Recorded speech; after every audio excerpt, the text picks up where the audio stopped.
Good morning, good afternoon, good night. It is your boy Trey Journeyz, and I present to you Journeyz Pieces, the conversation, where we amplify the magnetic stories of resilient people. So please sit back, relax, and enjoy this journey. Stay tuned. How are you doing today, Miss Jasmine? Amazing. Good. Thank you so much for being here with me today. Just to have a conversation, organic conversation about your life. And I think we have the perfect person because nobody else knows your life better than you. Okay? So we're just gonna go right on into this thing and just kind of let your story shine today. So just start off by telling me, what is your name?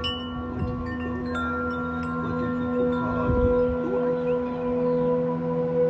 So I would actually say my name and who I am are actually two different things. I have two different answers Talk for to me. that. I'm gonna sip to that. But I am named JasmineAurielle. A few years ago, I found out that Jasmine is Persian. It means gift from God. And Ariel is Latin for golden. So together, Persian and Latin. Gift from God. Yeah. Yeah. Absolutely. Golden gift from God. That's what people call me. Mm. However, I am something greater. Jasmine is the role that I get to play, at least in this lifetime, but I know that I am more. I am everything. I am all things. That's good. I think we're gonna dive a little bit more into it and learn a little bit more about you. So I just want you to go back to a time, actually, the first memory that you remember in life ever. What is the first memory that you remember of life? Was it in the womb? Was it like, what was that first memory? What a feel-good question. And I want to take my time and make sure I answer from an authentic space. Absolutely. I can't promise that it is my first memory, but with you asking me that question, initially I go back to my grandparents' house, which is the house that I came home to from birth. Yeah. And I just have really comforting feelings of food, warmth, a garden, being outdoors. And I'll just say one of my first distinct memories that's coming to me right now is sitting under the carport with my grandfather during a thunderstorm on a summer day. And so with that memory, I can call in the smells, the sounds, the sights, the feelings. Yeah. I could almost be right back there, but it's a real feel-good memory. Real feel good. Thank you for taking me back there. Absolutely. I remember I was asked that question one time, and I was like, I have never been asked that question before, and I had to go way back to the very first memory that I had. And I'm glad that you have a good place to go back to as your first memory. And it sounds like you was a country girl. Yeah. A little bit. Yeah. Very, very small city. Very, very small town. Okay. Where is that? Dublin, Georgia. Dublin, Georgia. So it's like the city of the country. Okay, so it is a city. So you got a bank, you got schools. Yeah. You got more than one theater. red light. More than one red light. All right. Movies. Yeah. Arts, a mall. We might not have more than a J.C. Penney's and a TJ Maxx at the mall, but it was it's still a mall. A couple of schools, and then just 15 minutes this way, that way, this way is the country. Countryside. Yeah. So dirt roads. Got you. And do you have siblings? I do. You do? Yeah. How many siblings do you have? It's quite complicated. For the sake of answering this question, I'll say 3. 3? Okay. Good. Absolutely. I know it's a village that we get blessed with throughout our journey, and so I have 2 brothers and a sister. They might not be that titled by mother and father, but they're that titled based on how God has placed them in my life. You know what I mean, and how I was able to grow up with them. So I definitely understand when you say it can be complicated. Yeah. but at the same time, it's quite simple. If they feel like that, then that's what they are. You know what I mean? So good. We come from Dublin, Georgia, and did you grow up in a family in which you had like your mother and father present? Yeah, I You did? had my mother, and then my mom got married at 6. When Okay. I was 6. Okay, that was early. Started Yeah, early. well, when I was 6, my mom got married. Yeah, And so my stepfather later adopted me, and he was my father. that's a blessing. That's a blessing for sure. Blessing for sure. Okay. And so, coming from that point, I'm gonna transition from good and into some times where it could probably be a little bit difficult. But do you remember a time during your childhood that was very difficult that you could comprehend? Yeah, for sure. Yeah. The most difficult part of my childhood, I would actually say, was like adolescence. Okay. Like 14, 15 was very, very difficult for me. So much that it presented a theme in my life that I am like still learning from, still getting opportunities to grow from as a 32-year-old woman. Yeah. So. Got you. Okay. And so with that, how big is overcoming those times, those challenging times? Because I know when storms come, they leave like little debris and little scars to remind whatever was there or whoever dwelt there that a storm came through here at one point. For sure. You can look at Hurricane Katrina going through, New Orleans, and it's probably still maybe debris or some form or fashion where you can remember that it was a storm there. So throughout that stormy weather of your adolescence, how did you cope with it? How did you overcome? Are you still dealing with some of that? Well, you said you kind of are a little bit, but what are some of the ways that you believe or things that you have done to help you overcome and or at least deal with and move forward in life? Yeah, like you said, when a storm comes through, there'll always be evidence, at least for a minute, for a while, that something happened there. So I do my best to just lean into the fact that it happened, not pretend that it didn't happen. Not only lean into it, but embrace it, offer it love. Thank you for happening, because look at all that happened as a result of this. Yeah. And that process also led to me kind of tapping into that version of myself. The parts of me that can still feel into that space are still very much present. Like that 14, 15-year-old Jasmine is still here. Yeah. So when I notice, her fears, her sadness, the bigger part of me, the I am that we talked about at the beginning, can come in and comfort her. Yeah. Like I can pay attention to what it is that she needs, what it is that she's asking for, what would make her feel more happy, peaceful, alive, and comforted today. Yeah. So it's like not running from what it is, but using it as an opportunity to blossom. Yeah. So when did you first come in contact with the I am that you talk about? Because we just talked about it can be some challenging things, in life, the storm, but you were able to find a person, you were able to find a presence, you were able to find something within you to be able to comfort, to nurture, to kind of put the bandages on to allow things to heal in life, with that I am. So when did you come in contact with that I am? And how is that I am evolving in your life? Man, I love these questions. Oh, man. So, although I don't identify with any, like, one specific religion or like anything that minimizes my belief in relationship with God, I don't identify with any of that today. My first contact with I am was growing up in a Southern Baptist Christian church. And, there might be some parts of it that may feel a little off, or, that we might disagree as we evolve with our own relationship with Spirit, but there is truth there. There's truth in all of it. And,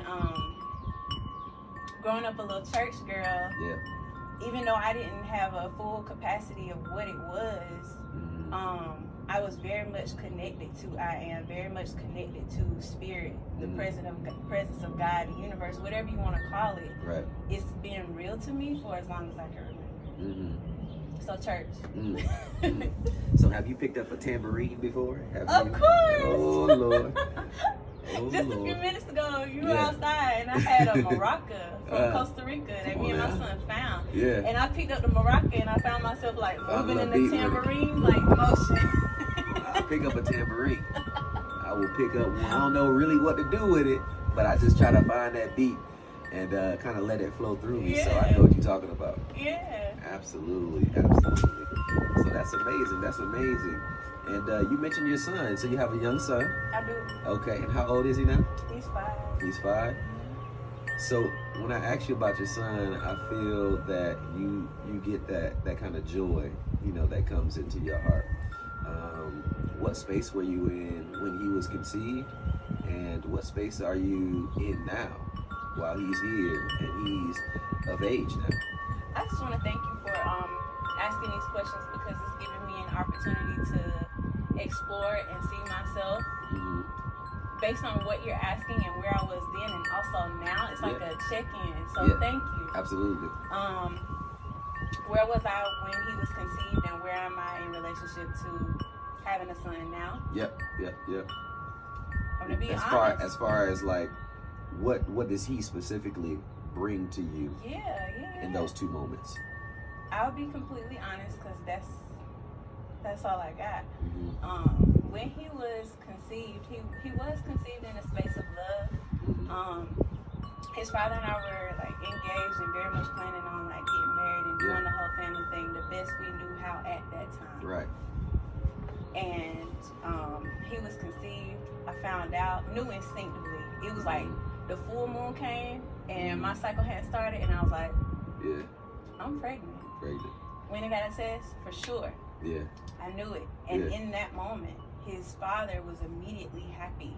And I did not feel that way at the same time. I wanted my entry into motherhood to be an intentional, conscious decision.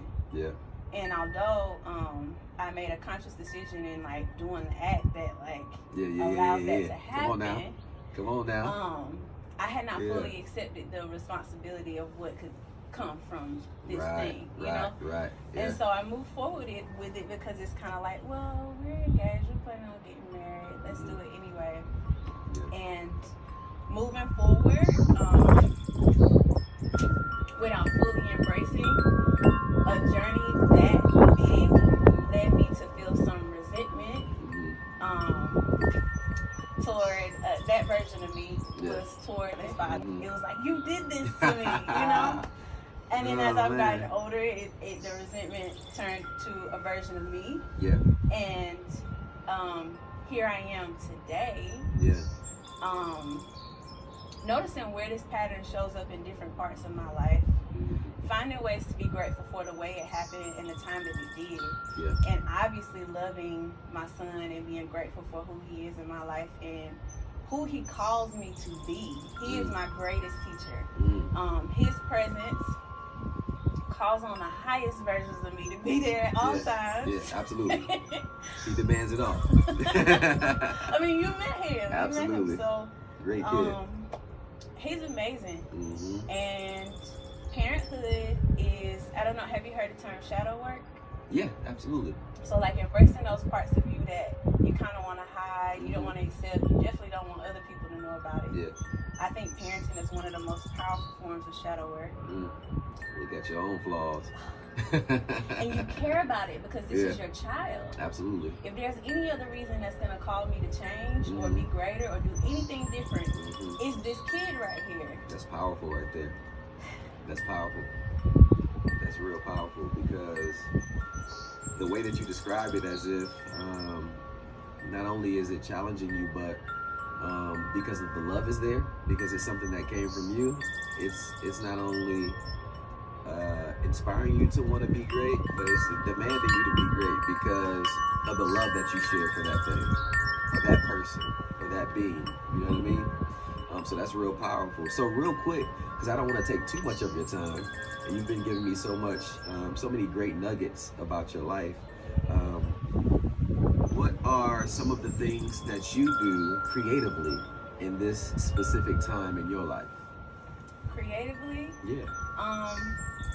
First, we all have different gifts. One of the gifts that I have is the ability to visualize, like to see things in my conscious waking mind and then also in my dreams. Mm-hmm. But when I'm awake, I love to visualize whatever it is that I'm creating. Mm-hmm. And it becomes so real to me that I have the emotion associated with whatever it is I'm creating. Mm-hmm. And then usually just because that's how it works, the vision that I've created in my mind comes to pass in this physical reality at some point.